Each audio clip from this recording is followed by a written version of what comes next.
Ok, ya tenemos ingresadas a todas las personas, ya estamos colocando en la nube la grabación, entonces pues sin más preámbulos, bienvenidas a todas las personas que nos acompañan en el uso de la palabra el profesor Ricardo Lorenzo. Buenas tardes para todos, bienvenidos al noveno Cineforo de la Alianza en Educación para Derechos Humanos. Hoy vamos a estar compartiendo, conversando, hablando, discutiendo acerca de la película Good Night and Good Luck, dirigida, protagonizada, es del año 2005. Es una película que tuvo 6 nominaciones al premio Oscar, 4 nominaciones al Globo de Oro, y que, para hacer una pequeña síntesis de la misma, recordemos que está ambientada en 1953 y narra el independiente. Mantuvieron el famoso periodista y presentador de la CBS, Edward Murrow, y su productor Fred Friendly, que era el papel interpretado por George Clooney, el papel de productor audiovisual del programa, contra el poderoso senador anticomunista Joseph McCarthy, hecho que determinó el final de lo que se denominó la Casa de Brujas.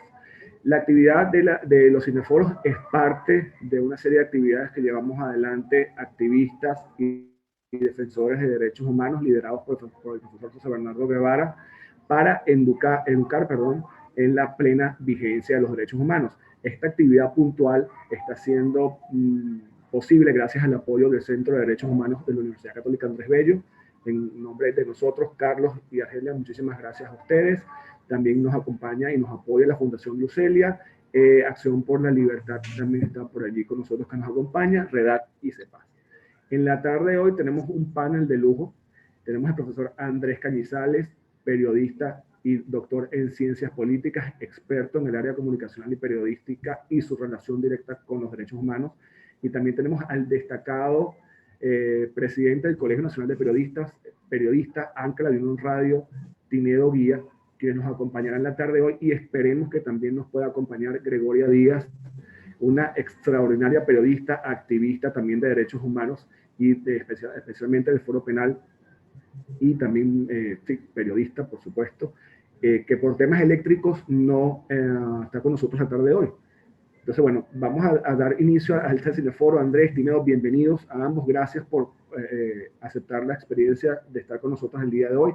Este cineforo no va a ser, digamos, académico en el sentido formal, es más bien una conversación bien amena, relajada, tranquila, amplia en cuanto a la película y cómo la atamos, la unimos a, obviamente, la situación que estamos viviendo en Venezuela, para, a través del discurso que ella tiene, hablar sobre los derechos humanos y específicamente el tema que a todos nos atañe, que a todos nos toca, que es el derecho a la información y el derecho a la comunicación. En este caso vamos a empezar primero por el profesor Andrés Cañizales y luego le vamos a dar la palabra a Tinedo. Andrés, eh,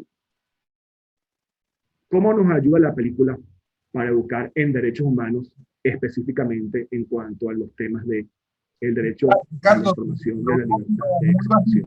Bienvenido, adelante. Repito la pregunta.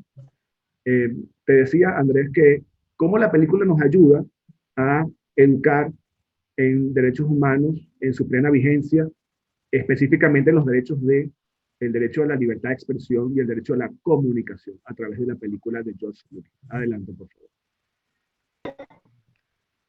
Bueno, yo creo que la película tiene la virtud de presentarnos una historia en un lugar en Estados Unidos donde, pues, en general uno podría pensar que no hay un sistema, digamos, censurador, o que no lo ha habido, pues dado que en general se asocia a Estados Unidos con un ejercicio de libertades. Y creo que la gran virtud de la película es que nos presenta cómo, aún en una sociedad democrática, pueden haber, digamos, rendijas, pueden haber entresijos donde puede, digamos, establecerse mecanismos de censura bajo el pretexto de proteger la seguridad nacional, que es un poco la lógica de lo que ocurría en ese contexto que retrata la película. Tiene que ver con presentar la idea de que Estados Unidos estaba en riesgo, que el comunismo era, y en particular en ese entonces la Unión Soviética, era un riesgo para la democracia. Y precisamente quienes establecen todos estos sistemas de censura en la película y de restricciones, en teoría están haciéndole un bien a la democracia cuando lo vemos por la propia experiencia de la película y por la lectura histórica que podemos hacer de aquel periodo del macartismo. Perdón, precisamente fue lo contrario, pues se estableció una verdadera cacería de brujas, que es creo que el trasfondo de la película, porque no es solamente sobre un programa que efectivamente gira en torno a ese programa, sino que también vamos viendo y se van viendo de trasfondo otra serie de historias donde también el macartismo venía actuando para censurar contenidos que, repito, pues aquí lo más interesante que me parece es la idea de que en un sistema democrático que en ese momento Estados Unidos cataloga como un sistema democrático, se agarra, digamos, un pretexto, que en este caso es proteger al sistema democrático, proteger la seguridad nacional de los enemigos externos, etcétera, y eso se usa sencillamente para perseguir, para callar la crítica, perseguir a la disidencia. Creo que como aprendizaje, en primer lugar, extraería la idea de que la libertad de expresión puede estar aún en peligro en un sistema democrático, y la otra, que es una enorme discusión que se da cuando hablamos sobre la libertad de expresión, las restricciones legítimas, tiene que ver el tema de la seguridad del Estado, esa seguridad del Estado, hasta dónde debe llegar y dónde está el exceso o las restricciones que utilizan ese argumento, pero en realidad para coartar la libertad de expresión, que en el fondo la película refleja claramente esa tensión, porque el discurso político en ese contexto estaba, digamos, argumentando peligros para el sistema democrático y el sistema político de Estados Unidos, pero lo que retrataban los periodistas en su día a día no era nada, no era algo para socavar al sistema democrático, en realidad era un ejercicio de un periodismo independiente, de un periodismo crítico, de un periodismo independiente. Además, digamos, creo que otra vertiente interesante que tiene que ver netamente con lo periodístico. Había un esfuerzo, o por lo menos la película lo retrata así, un esfuerzo por mostrar los diferentes ángulos, las diferentes caras de los hechos, es decir, no era para nada un periodismo militante. Y creo que eso es otra de las aristas interesantes de la película, de cómo tiene que ser el trabajo periodístico, un trabajo periodístico que envuelva las distintas facetas, las distintas caras de un acontecimiento.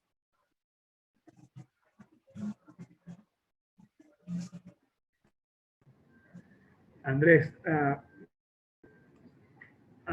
gracias por estos súper oportunos aportes.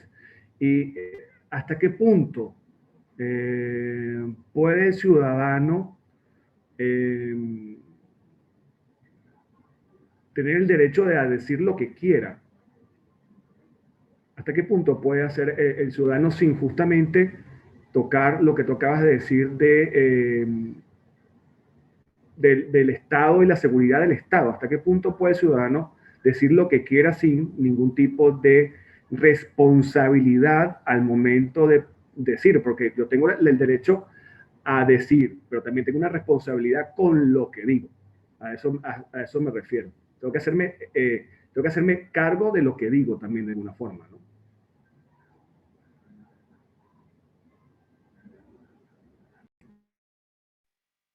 Yo creo que es un tema bien interesante, es decir, incluso, por ejemplo, en toda la discusión que hay sobre lo que es un llamado o no a la violencia, por ejemplo, que estuvo muy en debate recientemente en Estados Unidos con el presidente Trump.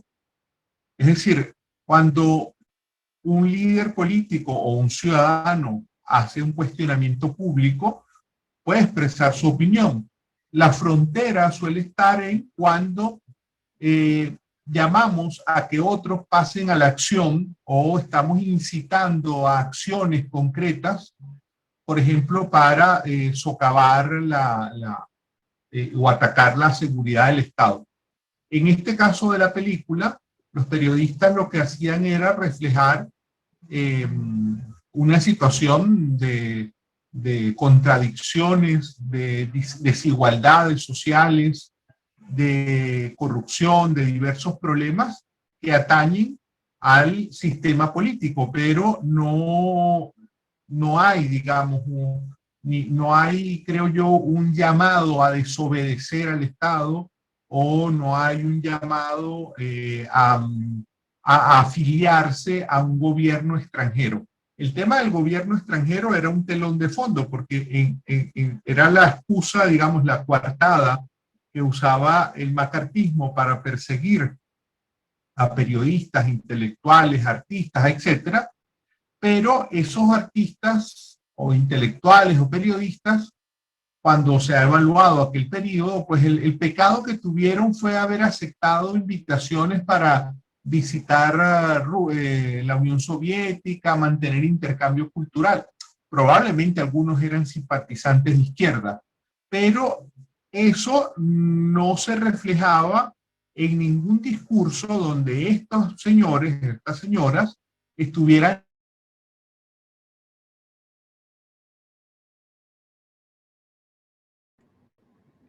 Creo que se le acaba de ir la señal a Andrés. Esperemos que lo podamos recuperar.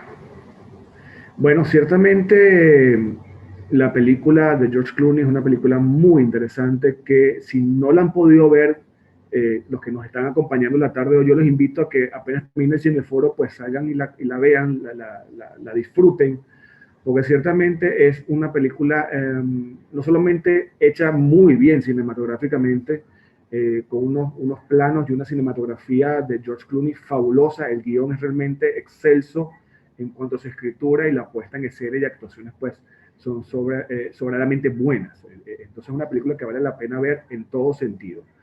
Tinedo, bienvenido. Esperemos que Andrés nos pueda acompañar prontito y al igual también que Gregoria logre subsanar el tema eléctrico.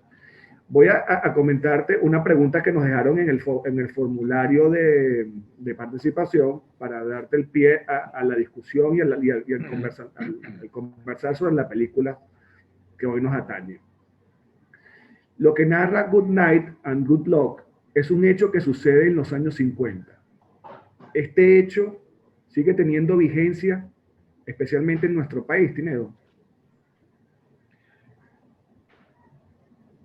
Yo creo que el planteamiento de la película, altamente interesante, por supuesto, y para tenerla en contexto, para que el público joven que asista a disfrutar de este trabajo, que además en blanco y negro significa un trabajo impecable de ordenamiento de imagen y de comportamiento, de gestión corporal y también del ambiente en el cual se desarrollan esos hechos, sería interesante que describiera un poco más acerca de la puesta en escena por parte del Senado estadounidense y de la puesta en escena por parte de este equipo, este grupo de periodistas de la CBS.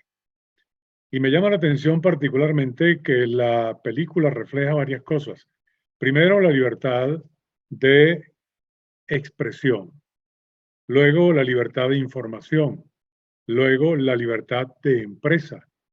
La libertad de participación política en una organización partidista de acuerdo a las, digamos, ideologías que cada una de las personas que participarían en esa organización partidista tuvieran, y donde refleja realmente que hay un solapamiento de muchos derechos, derechos a los cuales nos permiten acceder para entender lo que es realmente la convivencia del ser humano en el planeta.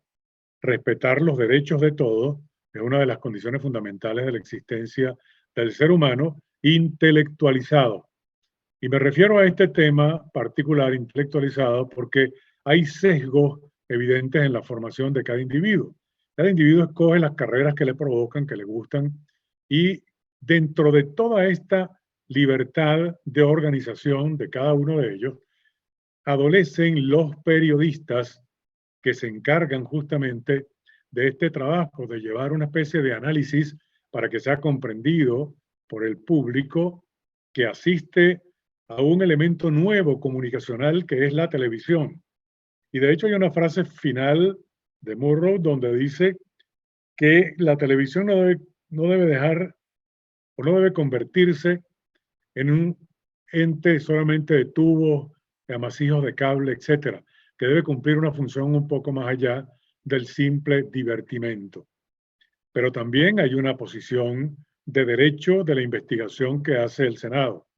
Ahora, de la forma como se realiza esa investigación, es lo que plantea, a mi modo de ver, la película como abusivo, violento, agresivo, demostrando que todo el que se sienta en el banquillo de ese grupo de senadores que van a hacer preguntas es ya una especie de condena per se.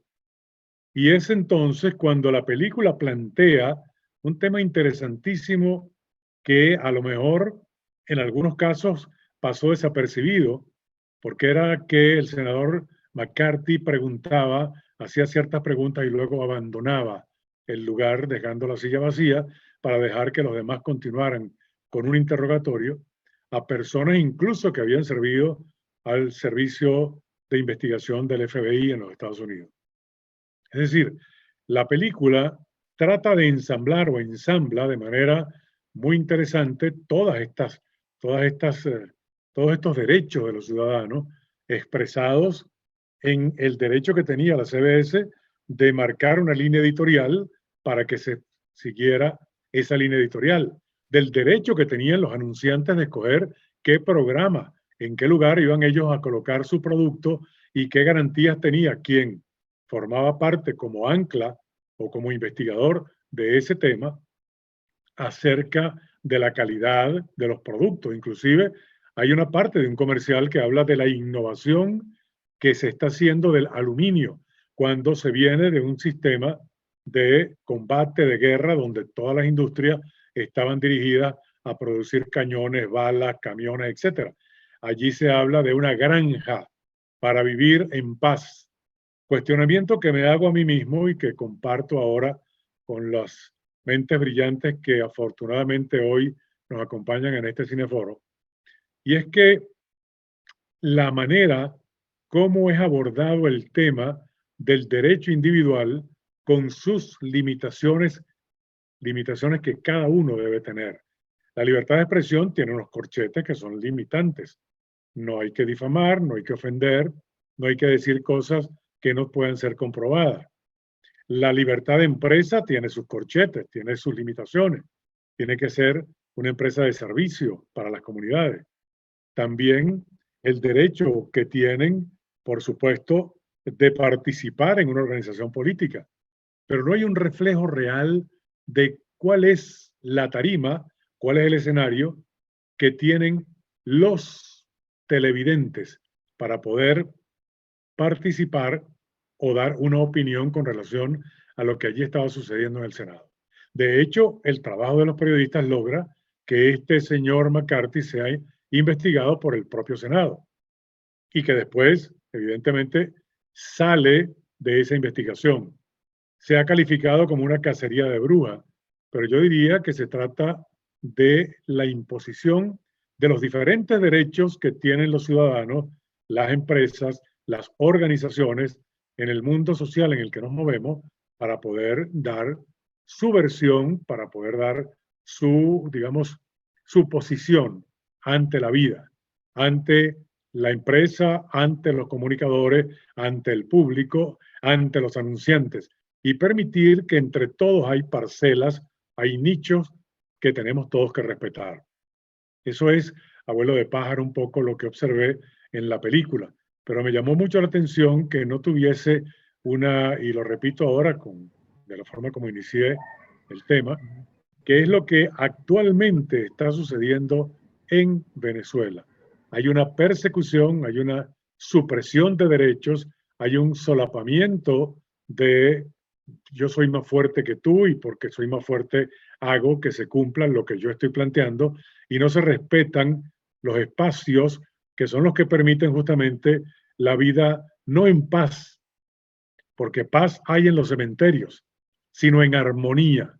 La clave de la existencia humana y de la vida en el planeta se resume en esa palabra, armonía, que todos respetemos lo que cada uno de ellos plantea o como empresa o como idea para que podamos discutir y llegar a un punto en común donde sea el intelecto y la inteligencia el que prive y no la violencia, el dinero, la fuerza bruta o la fuerza de las armas.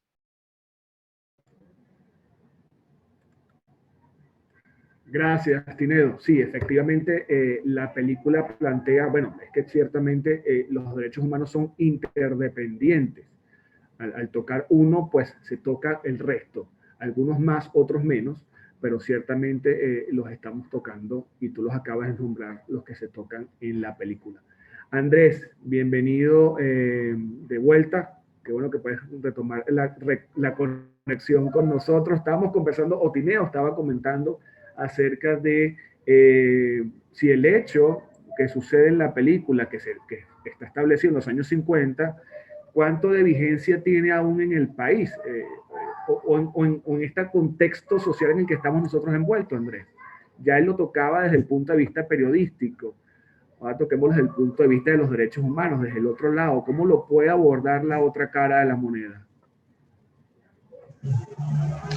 Bueno, yo creo que la película, es decir, en la situación en la que estamos en Venezuela, donde hay tal complejidad, digamos, de una crisis, podríamos decir que total de derechos humanos, porque estamos viendo situaciones en distintos ámbitos, muy distintos ámbitos de la vida.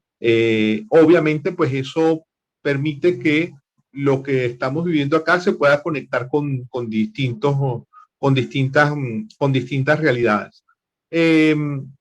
Hay algo que me parece importante y que probablemente es un motivo de reflexión para mí, es cómo alguien que accede al poder político, en este caso, digamos, el senador McCarthy, cómo es alguien que puede, digamos, llegar a tener un poder absoluto para marcar la vida de las personas, ¿no? Eso es algo que es una preocupación que siempre he tenido y que obviamente se conecta con los derechos humanos, es decir, ¿dónde está el derecho a la defensa de las personas que eran señaladas, a quienes podían acudir?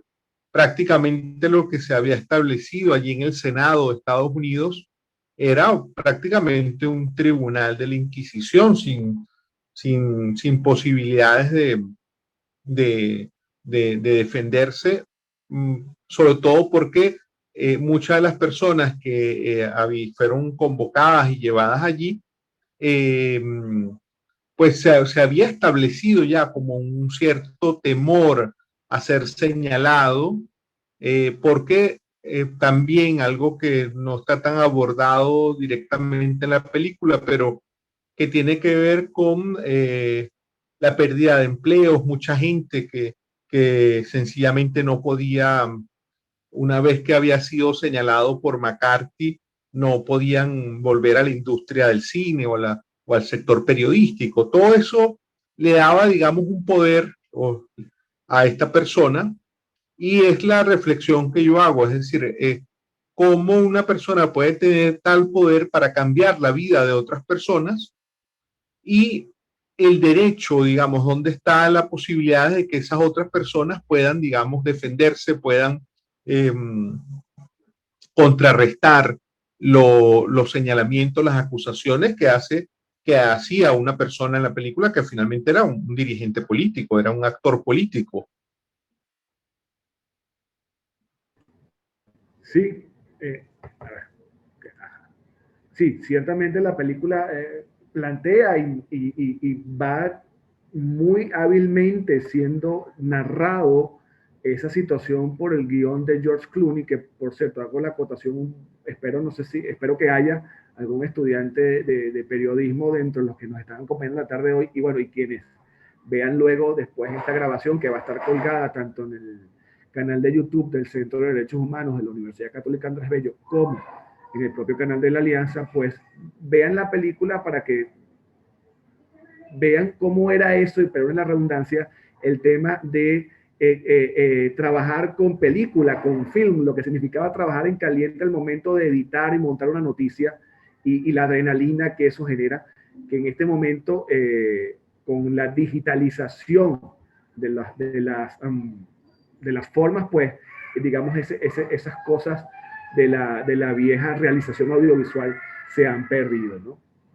Pero bueno, Tinedo, quería hacerte aquí una pregunta justamente en este sentido, ya hablándole al periodista, porque hay un momento bastante especial dentro de la cinta, que es un momento muy emotivo, que es cuando finalmente, luego de la exposición de lo que estaba pasando con el teniente que estaba siendo descartado en la Fuerza Aérea Norteamericana por un supuesto de que era el tema lo que estaba envuelto en un sobre que nadie supo, nadie vio, nadie nunca le dio el contenido.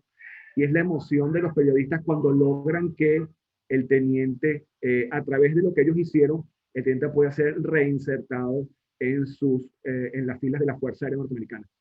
El periodista, Tinedo, cuando logra este tipo de situaciones, de efectos, de circunstancias, de hechos, ¿cómo se siente? ¿Cuál es la sensación? ¿Qué sucede cuando logra su cometido con informar y mantener a la gente informada? Gracias. Bueno, gracias, Ricardo. La función del periodista sin duda es la de servicio público, y trabajamos es para la gente, para los ciudadanos. Y es evidente que cuando alguien no tiene una tarima en la cual o un recurso oficial al cual acudir para que sus derechos sean respetados, evidentemente recurre a los periodistas, cosa que ha pasado en Venezuela. En Venezuela los ciudadanos no tienen a dónde acudir para su defensa y en consecuencia interpretan que los que de alguna manera tenemos oportunidad de pantalla o de una emisora de radio o de poder escribir en un periódico con nombre propio, que es nuestra marca de trabajo, acuden a uno para que sea el periodista quien lo defienda. Y en consecuencia, por manpuesto, vienen las autoridades y atacan al periodista pensando que lo que el periodista está haciendo es algo inadecuado y fuera de ética. Una de las cosas fundamentales en el ejercicio del periodismo, sobre todo aquí en Venezuela, es que tenemos una ley de ejercicio del periodista y tenemos un código de ética que cumplir. Además de eso, una organización gremial en la que la ley establece que tienes que estar agremiado para poder ejercer el periodismo. Artículo controversial, artículo que se discutió muchísimo, artículo en el cual no cree mucha gente, pero está en la ley está aprobada y la ley es dura, pero es la ley.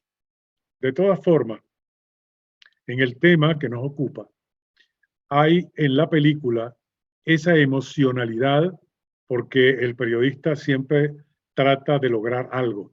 Es un proceso de investigación que se está haciendo. Caso contrario a lo que sucede con el Senado y el senador McCarthy, donde por chisme, como lo dicen, ha sido usted acusada de tal y tal cosa, de participar en tal y tal partido. De hecho, a Murrow lo meten también en uno de esos temas. Lo acusan de haber participado y él después demuestra que no tuvo nada que ver con eso, que es una acusación falsa. Entonces es una especie de llevar a la gente a la guillotina sin derecho a la defensa. Hay una escena en la cual el auxiliar o el abogado que está con la persona investigada quiere opinar y McCarthy le dice, usted no tiene derecho a hablar, lo que tiene que hacer es hablar a través de su representado. Es la persona la única que tiene derecho a explicar y a responder. Pero se basa en el chisme en la mayoría de los casos. ¿Para qué? Para imponer una autoridad, como dijo Andrés, de hegemonía total. Yo mando y yo te acuso y ya tú estás condenado a perder tu trabajo, a ser señalado por el resto de las personas. Te creo un problema de opinión pública gravísimo, que como no tienes acceso al espacio, que además es público en el Senado, tú vas a estar condenado por la opinión de mucha gente. Y en aquella época donde veían personas comunistas hasta en la sopa, bueno, pues tampoco se habló mucho del tema de la reunión de Stalin, de Churchill y del presidente Roosevelt para convenir una especie de arreglo en la Segunda Guerra Mundial.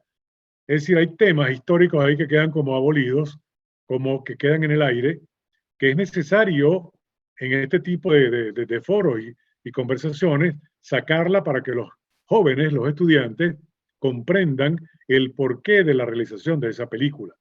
Y muy interesante el tema de plantearlo en blanco y negro, es decir, hay N tonalidades de grises entre el blanco y el negro, y eso lo plantea en la película en su forma de abordarla. No hay color, hay más bien un análisis, una tristeza, un pensamiento en blanco y negro, y en toda la gama de grises para que la gente tome una decisión de acuerdo a lo que está presentándose allí.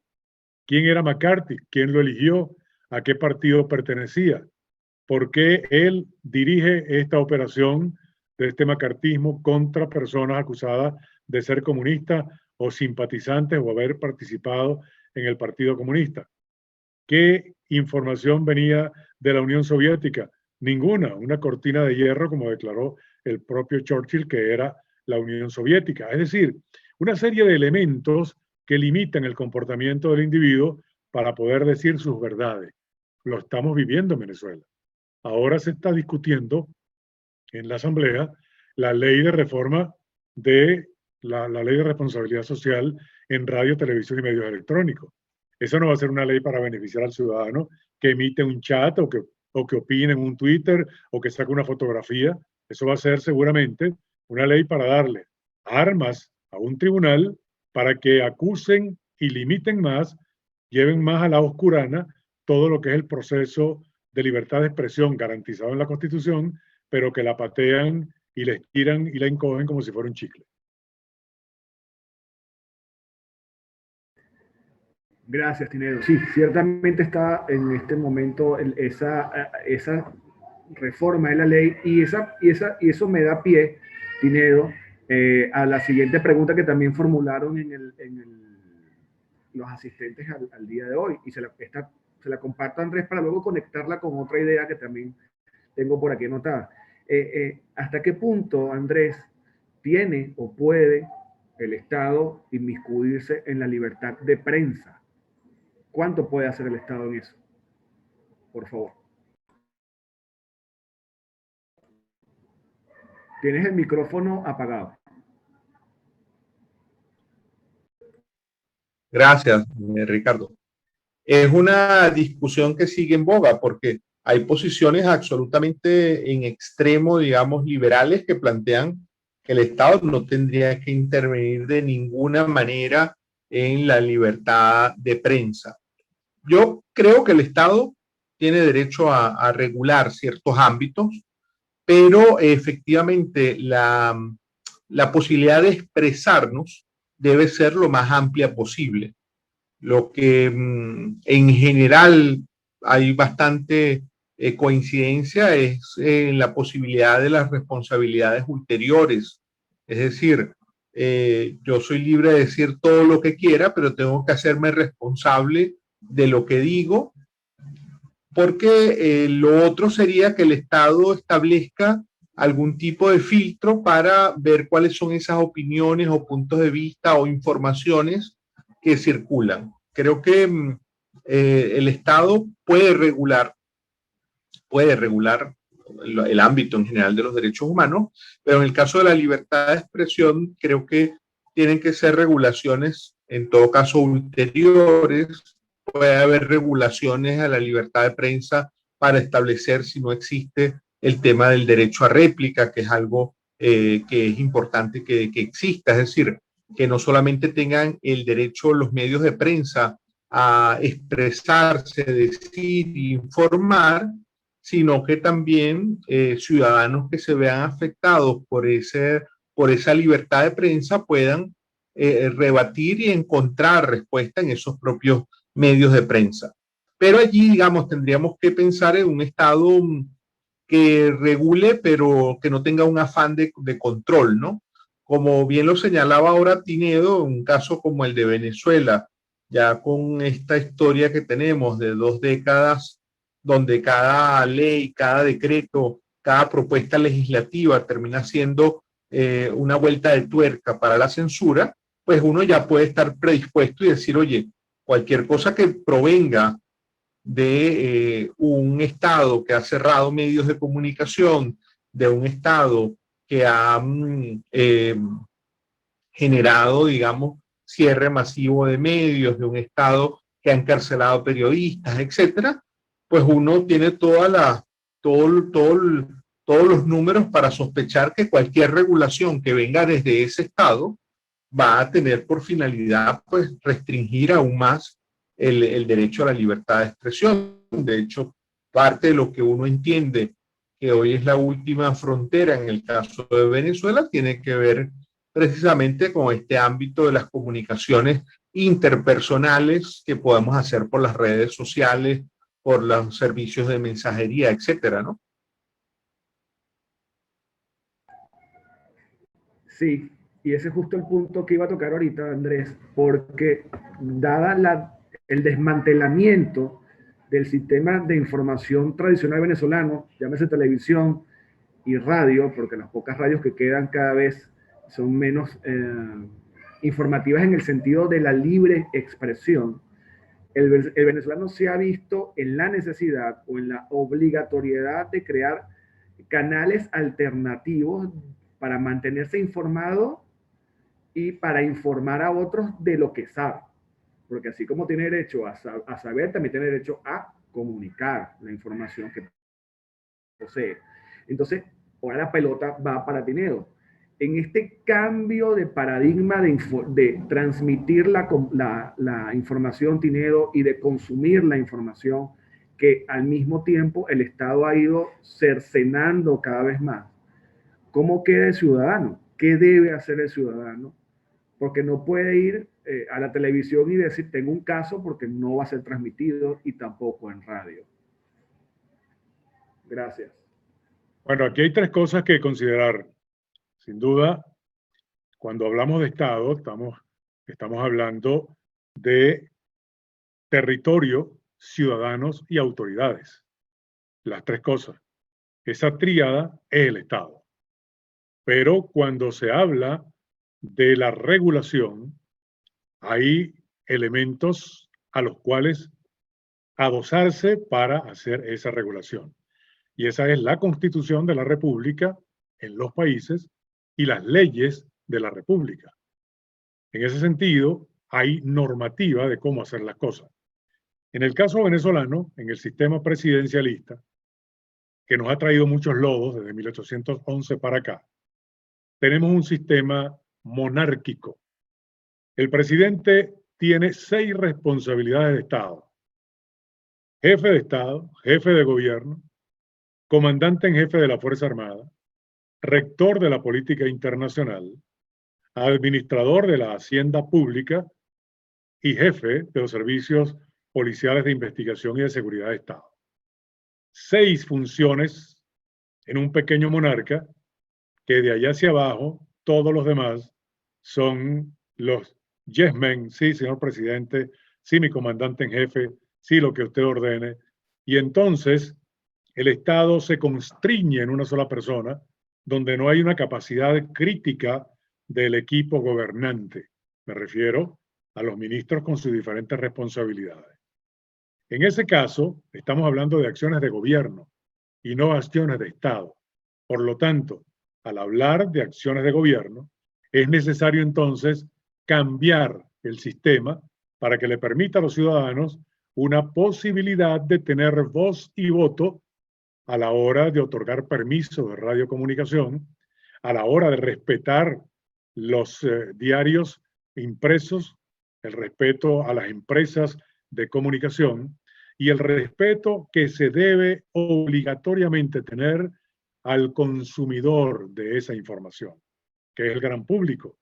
Ese gran público, súper heterogéneo, el monstruo de 1000 cabezas, tiene diferentes religiones, diferentes condiciones económicas, diferentes profesiones, diferente manera de trabajar, ofrece a la universidad que le parezca más conveniente su aporte. Los estudiantes tienen derecho a escoger las carreras que quisieran. Por cierto, esta mañana veía la declaración del nuevo presidente de Ecuador, donde establecía una reunión con los 73 rectores de las universidades ecuatorianas para establecer la gratuidad de la enseñanza y de que todos los estudiantes ecuatorianos pudieran acceder a la carrera que quisieran y no que el Estado les diga qué es lo que deben estudiar.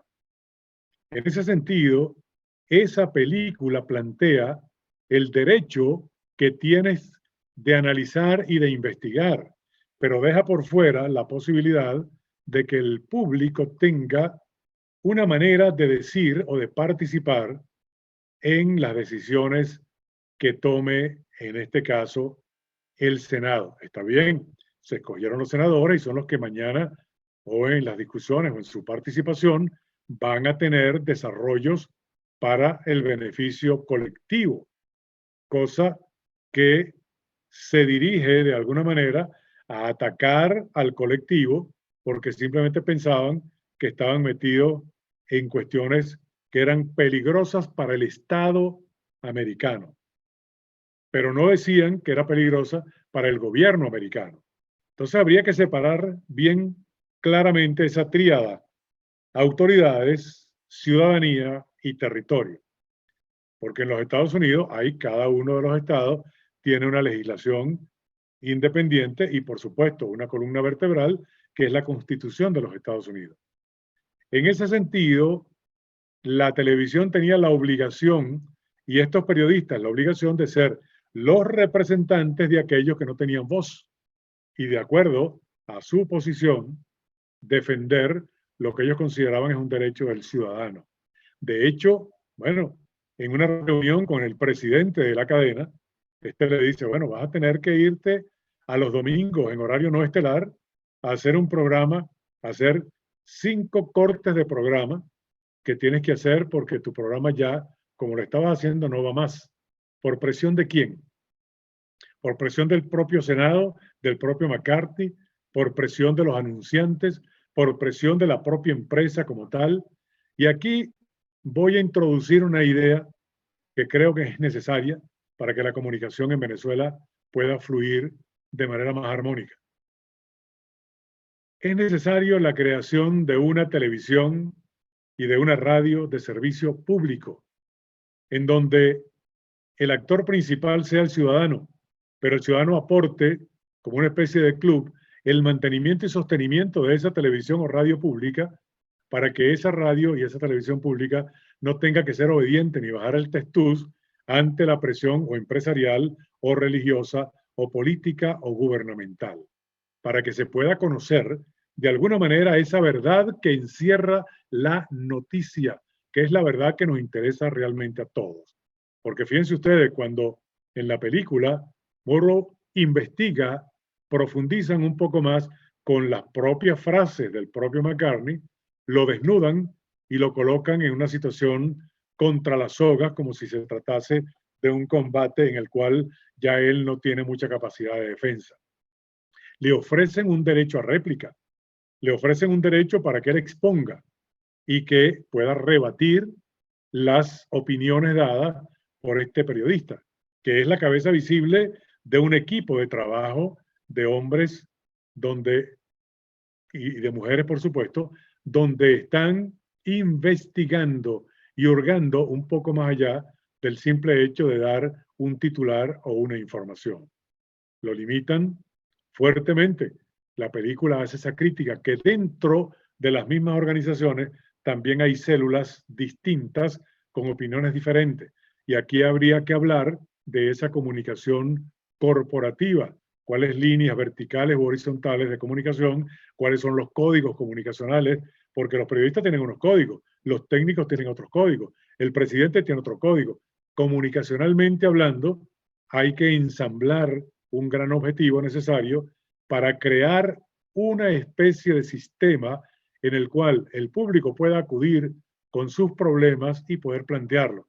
Esta creo que fue la idea inicial de las emisoras comunitarias, que después degeneraron en Venezuela en simples megáfonos de propaganda del régimen actual de gobierno, en sentido de darle a las comunidades la oportunidad de ser vocería para su propia comunidad y ayudar a resolver los problemas de esas comunidades, en particular de asistencia educativa, de seguridad, de salud y de empleo, entre otras cosas, y de mejoramiento de sus viviendas. Pero se distorsionó y se fue a convertir estas emisoras comunitarias en simples megáfonos de propaganda. De hecho, hay una emisora que se llama Radio Arsenal, que no habla sino de violencia y de la guerrilla y de cómo Fidel Castro desde la montaña de la Sierra Maestra logró bajar y tumbar a Fulgencio Batista. Es decir, hay una historia contada por una parte y desconocida por la otra. Y la película hace ese planteamiento. Vamos a investigar, somos un equipo de trabajo, pero no tenemos la fortaleza como una organización gremial de periodistas estadounidenses que pudiera decir en un momento determinado, nosotros defendemos la posición de este periodista porque este periodista está defendiendo a la comunidad. El periodista es de la gente, tiene que estar con la gente y tiene que trabajar para la gente. Ciertamente, gracias, Tineo. Estupendo abordaje y muy agradecido no solamente con tu participación la tarde de hoy, también con la participación de Andrés, que está con el tema también de la conectividad. Lamentablemente, Gregoria Díaz, periodista aragüeña que vive en Maracay, no se pudo conectar la tarde de hoy. Nos hubiese encantado tener su aporte, pero el sistema eléctrico no nos ayudó para que ella pudiera acompañarnos la tarde de hoy. Recordemos que la actividad de los cineforos es una realización de la unión y esfuerzo mancomunado de activistas y defensores de derechos humanos, entre los cuales también está el profesor José Bernardo Guevara, que es nuestro líder, que nos motiva y nos lleva a seguir adelante día a día con estas actividades. Contamos con el aporte fundamental y valiosísimo del Centro de Derechos Humanos de la Universidad Católica Andrés Bello, con el profesor Carlos Luzberti y Argelia Peroso, quienes nos posibilitan el uso de la sala Zoom cada jueves para hacer estas actividades. También contamos con el apoyo de REDAC y de CEPAS, de la Fundación Yucelia y de Acción por la Libertad, quienes en conjunto posibilitan este espacio. También, pues bueno, les invitamos a seguirnos en nuestras redes sociales, @AlianzaEDH, tanto en Twitter como en Instagram. También tenemos nuestro canal en YouTube, donde van a poder ver este Cineforo grabado el día de hoy, muy seguramente desde el fin de semana en adelante. Igualmente el Cineforo va a estar colgado en el canal de YouTube de el Centro de Derechos Humanos de la Universidad Católica Andrés Bello. Tinedo, por acá nos pone una pregunta Germán Lick y dice, en la actualidad, ¿los líderes políticos controlan la información que se difunde en los noticiarios o en los medios? ¿Ellos tienen tanto poder así para controlar la información, por favor? Aquí tenemos nuestro propio McCarthy en Conatel. Conatel está pendiente del más mínimo detalle para llamar a las emisoras, para presionar. Es una espada de Damocles que tienen todos los medios, están encima de que si se dice algo o hay alguna crítica, algo que le molesta al gobierno, pues evidentemente la presión sobre las emisoras de radio o de televisión se ejerce. Porque ese es otro problema que tenemos que buscar la manera de resolver. El gobierno no puede ser quien otorgue los permisos para montar una emisora de radio o de televisión. O ahora me imagino que con la reforma no quiero dar ideas, pero a lo mejor con la reforma de la ley resorte, también para tener un portal habrá que pedir un permiso a Conatel. Ya lo iniciaron con la Producción Nacional Independiente, que pretendía meter a cualquier persona a hacer funciones de periodista con un programa de radio en alguna emisora, con el agravante que quien tenía que hacerlo tenía que justamente someterse al pago de esa producción. Yo creo que sí hay una presión muy grande. Bueno, de hecho, hoy, 14 de mayo, 27 de mayo, se están cumpliendo 14 años del cierre de Radio Caracas Televisión. Una emisora que tenía una sintonía total en todo el país, con un apoyo y un cariño en la gente, pero que lamentablemente no hubo una unión del resto de las empresas de telecomunicaciones, radio o televisión, en defensa de ese derecho, no de Radio Caracas Televisión de transmitir en señal abierta, sino del ciudadano de poder recibir una señal abierta que no tenía que pagarla, que era gratuita, pero que se nutría de la información de la publicidad. Publicidad que luego de desaparecer Radio Caracas Televisión vino a menos por cuanto no había la posibilidad de ir anunciando. Los cuñeros se llenaron, cubrieron los espacios, muchas empresas comenzaron a desaparecer, comenzaron a expropiarse las empresas, etcétera. Entonces los anunciantes comenzaron a bajar. Evidentemente comenzaron los medios también a tener problemas. Comenzó el cierre de los medios, la agresión a las emisoras de radio y la presión de Conatel contra todos aquellos que si no se limitaban a informar lo que no ofendiera al gobierno, podían seguir en el aire. Pero los que sí se metían en una investigación profunda corrían grave riesgo de ser cerrados. Eso ha pasado en Venezuela. Entonces aquí tenemos nuestro senador McCarthy en Conatel atacando a todo el mundo en algunas ocasiones por chismes o por cosas que se dicen, inclusive haciendo la presión directa sobre los propietarios de las emisoras. Porque otra cosa que hay que cambiar, el permiso de transmisión no puede ser otorgado por el gobierno. Debe ser otorgado por una organización de ciudadanos, de representantes de autoridades, de representantes de rectores de universidades y de representantes de la cultura venezolana. Es decir, un crisol de mentalidades que permitan el desarrollo cultural, informativo y educativo de los medios radioeléctricos en Venezuela. Y se me ocurre pensar que solo sería posible hacerlo en un sistema mixto parlamentario de gobierno, donde entre el presidente y el primer ministro existiese un poder ciudadano en el cual no solamente ser contralor de la función pública, sino además de eso, propiciar el desarrollo equitativo del pueblo venezolano. Es decir, un ejercicio de ciudadanía republicano que reconozca a la nación como tal, no a la república, sino a la nación. Todos los que estamos pisando este territorio, cobijado bajo este maravilloso cielo que nos cubre como cúpula celestial. Necesitamos cambiar sistemas de gobierno y necesitamos cambiar muchas cosas para que los derechos humanos en Venezuela tengan realmente reconocimiento y protección. ¿Para qué? Para que cada ciudadano tenga a dónde acudir a reclamar la violación, si es que se produce, de sus derechos humanos.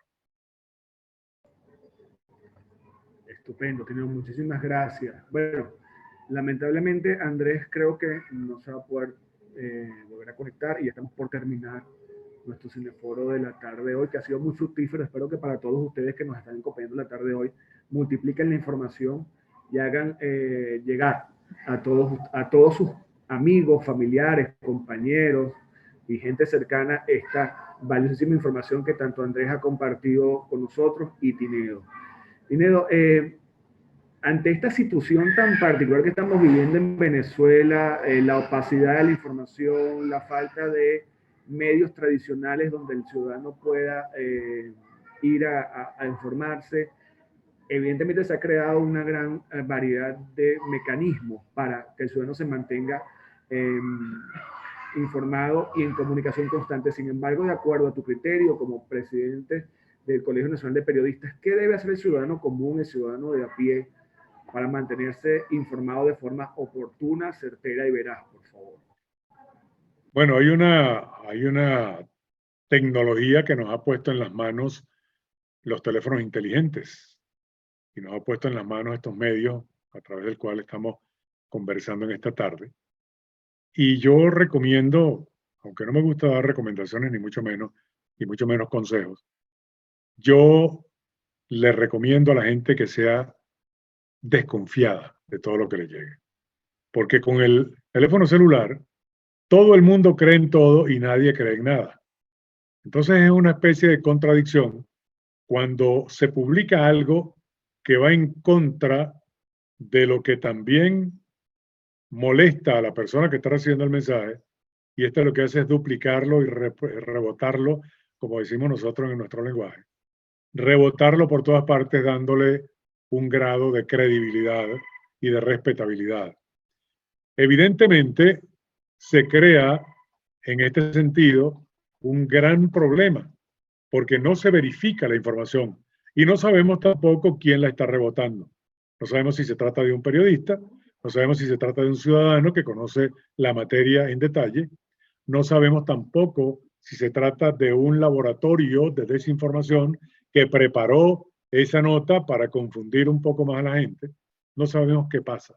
De hecho, no sabemos qué pasa en el estado Apure, en La Victoria, en el río Arauca, en el frente de Colombia. No sabemos qué está pasando realmente con la gente que está allí. Han salido algunas informaciones enviadas por unos oficiales, unos militares nuestros apresados por la guerrilla. ¿Qué ha pasado en eso? La vocería oficial genera grandes dudas porque no habla con la claridad necesaria ni explica realmente qué es lo que está pasando. Así sucede con el caso del COVID. No sabemos realmente cuál es el número, cuál es la cifra, si está creciendo, está disminuyendo. No sabemos tampoco qué pasa con los hospitales. No sabemos qué está pasando realmente con las propias universidades, la necesidad que tienen, el crecimiento que necesitan, las clases presenciales o las clases virtuales. ¿Dónde está parado el ciudadano? No sabemos tampoco qué pasa con el combustible, no hay gasoil. ¿Por qué no lo hay? ¿Quién ha salido a explicar el por qué no hay gasoil? Simplemente se limitan a decir que se trata de las sanciones aplicadas a Venezuela. Y si en un principio se pensaba que las sanciones aplicadas no tenían efecto, pues la vocería oficial está reconociendo que ha tenido un gran efecto. ¿Y qué se hace? ¿Qué se pone de sacrificio o qué se actúa con humildad suficiente como para decir, señores, vamos a negociar porque es más importante mi pueblo que la gestión que yo esté realizando? Vamos a conversar para ver si resolvemos estos problemas.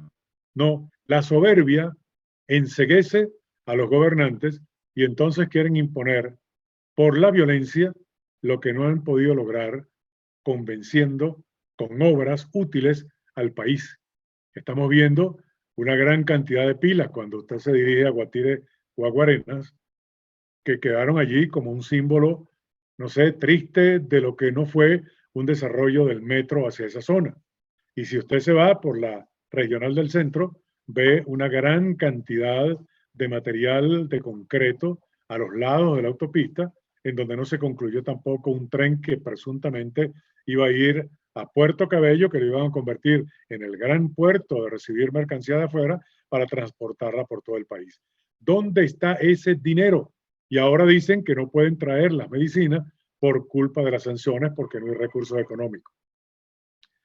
La gente no es tonta, la gente conoce todas estas cosas y es necesario que se entienda que se malversó un dinero que no cumplió la función fundamental que era dar felicidad, dar seguridad, dar salud, dar educación a los venezolanos y dar empleo, y que ahora se está culpando a un elemento extranjero, foráneo, por ciertos individuos que están siendo investigados por tráfico de drogas y a quienes han sido y a quienes han acusado de esta investigación, incluso hasta han ofrecido dinero por quien informe dónde están. La gente no es tonta. La gente cree cuando le hablas con la verdad Y cuando el periodista investiga buscando la verdad noticiosa, no otra, sino la verdad de la noticia, se consigue con que pisa callos, incomoda gente y vienen los bloqueos que impiden que el ejercicio del periodismo cumpla la función necesaria como preámbulo de la historia, porque todo eso queda registrado, que después va a permitir el estudio sociológico o antropológico o el estudio que quieren hacer psicológico, psiquiátrico, político, como sea, de cuál fue la salud o la enfermedad que vivió la sociedad de este tiempo. Wow, Tineo, estupendo, estupendo. Realmente un análisis absolutamente certero de la situación que estamos viviendo acá y que ciertamente coincido contigo, creo que todos vamos a coincidir en el hecho que tenemos que contrastar la información que nos llega porque ciertamente no sabemos quién la está enviando y si esa información que estamos recibiendo es 100% veraz y certera. Le voy a pedir al profesor José Bernardo Guevara, por favor, que se involucre unos minutos con nosotros en esta charla maravillosa de la tarde de hoy y nos dé sus apreciaciones acerca de el tema de la libertad de expresión, el derecho a la información, en todo este marco, esta película sobre la cual estamos trabajando hoy, que recordemos es Good Night and Good Luck, del director, productor y escritor y actor George Clooney. Profesor José Bernardo, adelante, por favor. Gracias. Muchas gracias, Ricardo. Bueno, en primer lugar, nuevamente quiero agradecer al licenciado Tineo Guía y a Andrés, que también es de la casa porque es miembro de la Alianza, por el apoyo que nos dieron participando en esta actividad del día de hoy. Lo que han aportado es extraordinario porque ha involucrado no solamente la perspectiva en materia de derechos humanos, sino que igualmente ha habido un recorrido desde el punto de vista no solamente histórico, sino de su aplicación práctica a la realidad nuestra venezolana. Además, el licenciado Tineo Guía pues, ha hecho algunas propuestas muy interesantes.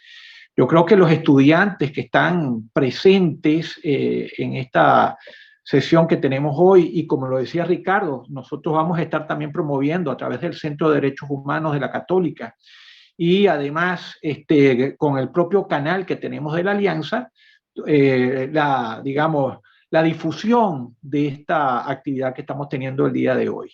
En lo personal, creo que hay muchos aprendizajes de la película y que han sido abordados de manera muy apropiada, porque no solamente estamos hablando desde el punto de vista de lo que fue, digamos, una persecución prácticamente sin un derecho a la defensa, sin un debido proceso, que fue algo realmente injustificable, sino que por el otro lado llamó la atención de la defensa desde el punto de vista del medio empresarial que estaba asumiendo la investigación de este caso, que con coraje, con principios, pudo hacer frente a esta situación. Yo creo que el tema de la investigación hoy más que nunca se tiene que respaldar, es uno de los aspectos que quisiera resaltar con mayor profundidad de lo que ha sido la película y los aportes dados esta tarde, ¿no?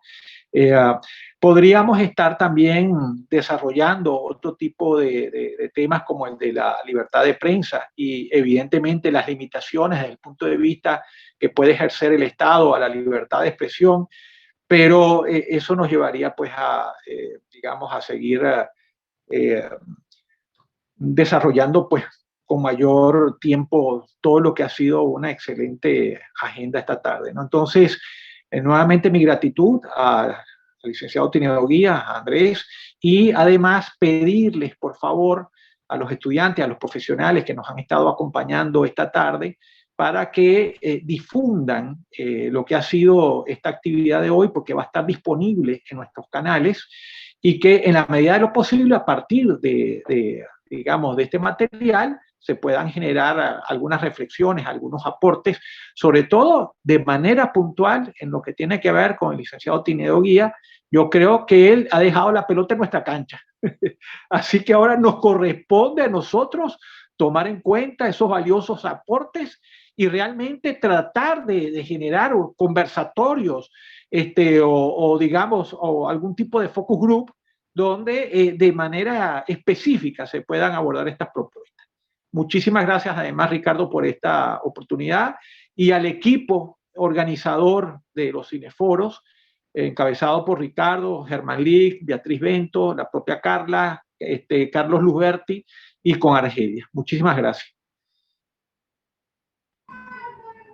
Gracias, profesor, por su extraordinaria aporte a la charla de la tarde de hoy.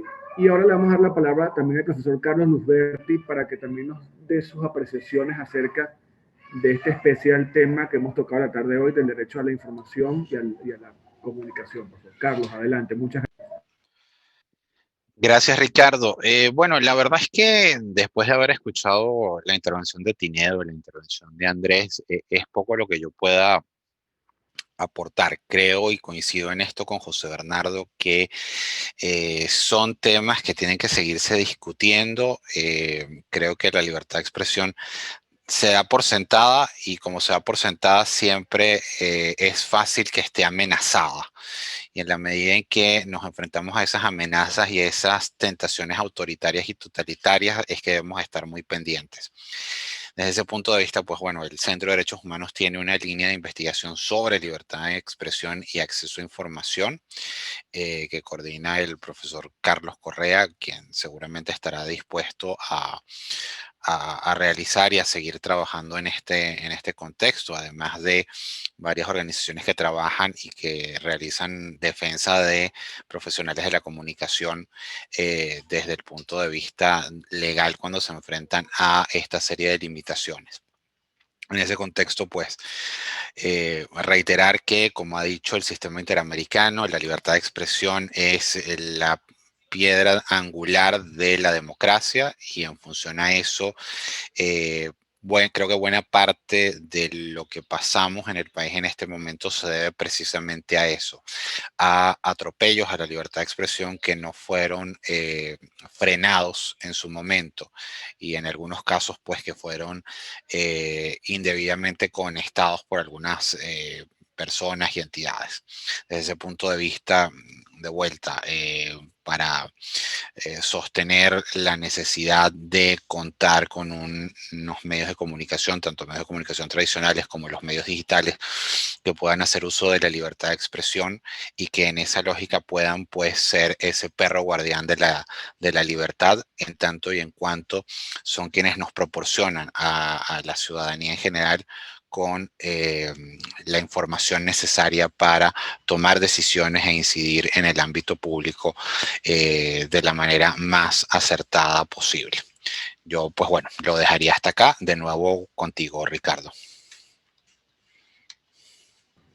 Gracias, Carlos, por tu extraordinario aporte y apoyo mes tras mes, día tras día, semana a semana con esta actividad de los cineforos. Tinedo, ya para ir cerrando, una pregunta que no puedo dejar pasar y que se la hacemos a todos los panelistas que nos acompañan los últimos jueves de cada mes.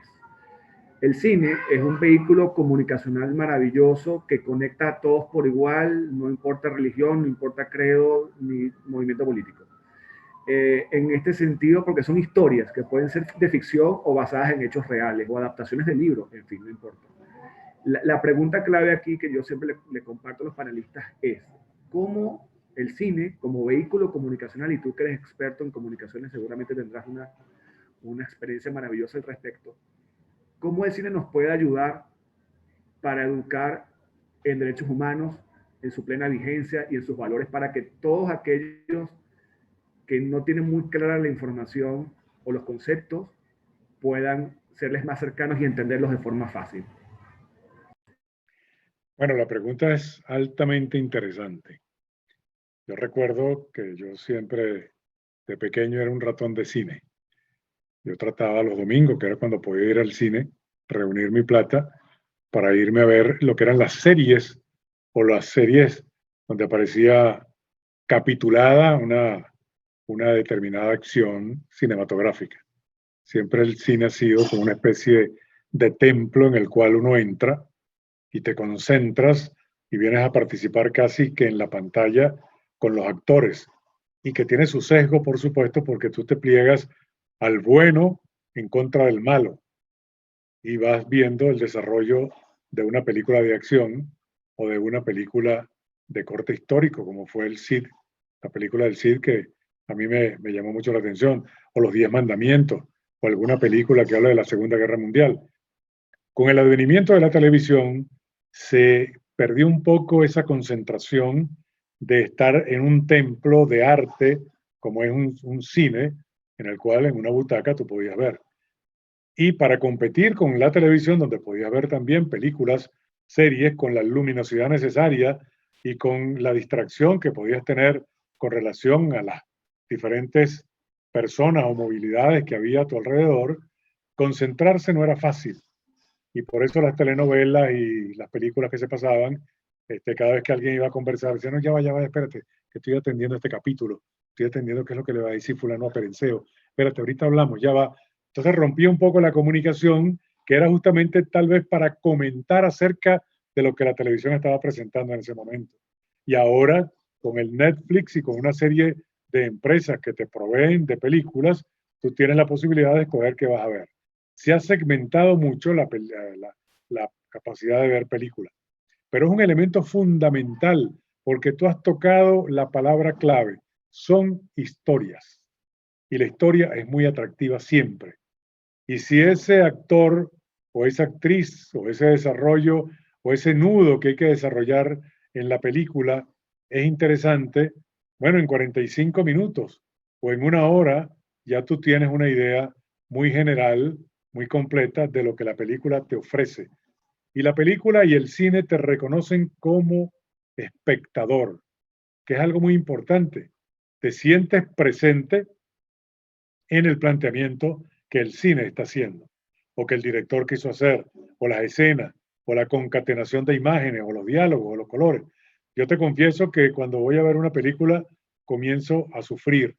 Y comienzo a sufrir porque veo si los colores están adecuados, si la profundidad de campo, si la fotografía, si el diálogo corresponde, si hay sincronía en los labios, cuando hay un doblaje, etcétera, y si la película tiene un argumento coherente y razonablemente agradable. Y si la música también marca dentro de la película una idea, un camino, una vía. Entonces, bueno, pero después que uno pasa por toda esa etapa, es una cuestión casi que involuntaria. Después vienen los comentarios, pero no, ¿cuántas personas se quedan al final a ver quién fue el que dirigió, quién maquilló, quién hizo el vestuario, quién hizo la adaptación, dónde hicieron la fotografía? Porque esos créditos salen es al final. Y a veces a una velocidad que niegan un poco el trabajo técnico para realizar una superproducción cinematográfica. El cine es una pasión. El cine es un lenguaje utilísimo para hacer que el ciudadano sea justamente eso, ciudadano. Gracias, Tineo. Ciertamente el cine es emoción, son historias que te conectan con mundos posibles y gracias a la magia del cine estamos hoy, esta tarde, conversando nosotros y ustedes que nos acompañan la tarde de hoy. Gracias, Tineo. Gracias, Andrés, al profesor Andrés Cañizares también. Gracias a Gregoria Díaz, que estuvo conectada 3 minutos antes de arrancar, pero bueno, desafortunadamente se le fue la luz y no pudo compartir la tarde de hoy. De verdad, ha sido una charla muy fructífera, muy profunda, que me encantaría seguir conversando con ustedes, pero bueno, como todo tiempo en televisión, Tineo, es finito, y quienes estamos detrás de cámara, también tenemos ese pequeña, y trabajamos detrás haciendo audiovisuales, tenemos esos pequeños detalles que cuando vemos un audiovisual estamos viéndole cualquier cosita por allí, hasta que caemos en el disfrute de la historia, que es realmente para lo que nos sentamos ahí al ver la película, bien sea en tu casa o en la sala de una sala de cine, que esperamos que prontamente podamos volver de forma normal a ellas. Ricardo, yo te quiero agradecer la posibilidad de participar en esto, que sigan adelante, a todos los que de alguna manera se han conectado. Y bueno, otra manera de censurar es que te quiten la electricidad. Esa es otra manera de evitar que la gente se comunique, porque una sociedad que no se comunica es una sociedad que se deshilacha, se deshace. La comunicación es fundamental porque es el don maravilloso de enlazar el pensamiento con la palabra y llevarla para establecer un tema de discusión adecuado de convenir o de no convenir. Mil gracias de verdad por la invitación. Gracias, Tineo. Bienvenido. Este espacio es tuyo. Compártelo. Seguramente nos vamos a seguir conversando más adelante porque este es el 9º. Estamos por cumplir el año y vamos a seguir. El último jueves de cada mes vamos a estar con nuestros cineforos de la Alianza de Educación para Derechos Humanos. Gracias al equipo que nos ayuda todos los días a hacerlo, a la licenciada Germán Lic Ríos, al profesor José Bernardo Guevara, a la doctora Beatriz Bento, a Carla Ávila Morillo, que en estos momentos está un poquito alejada por temas personales, pero que esperamos próximamente se reincorpore también al equipo, a toda la gente que está, activistas y defensores que son parte de la alianza que hacen posible esto, pero muy especialmente a Carlos Luberti y a Gelia Peroso del Centro de Derechos Humanos de la Universidad Católica Andrés Bello, quienes nos apoyan y posibilitan que estemos conectados los jueves a través de la sala Zoom del Centro de Derechos Humanos, también a Acción por la Libertad, a Fundación Lucelia, a CEPAS y a REDAC. Gracias a todos por estar hoy jueves 27. Nos vemos el jueves, el último jueves del mes de junio, ya con una actividad que próximamente estaremos informando, y los invitamos pues a seguirnos en las redes sociales de la Alianza en Educación para Derechos Humanos, que es @AlianzaEDH, tanto en Twitter como en Instagram. Y bueno, recordamos que esta grabación luego va a estar colgada tanto en el canal del Centro de Derechos Humanos de la Universidad Católica Andrés Bello como en el canal de la Alianza. Gracias a todos, feliz tarde, corran la voz y nos vemos el mes que viene. Muchas gracias para todos, feliz tarde.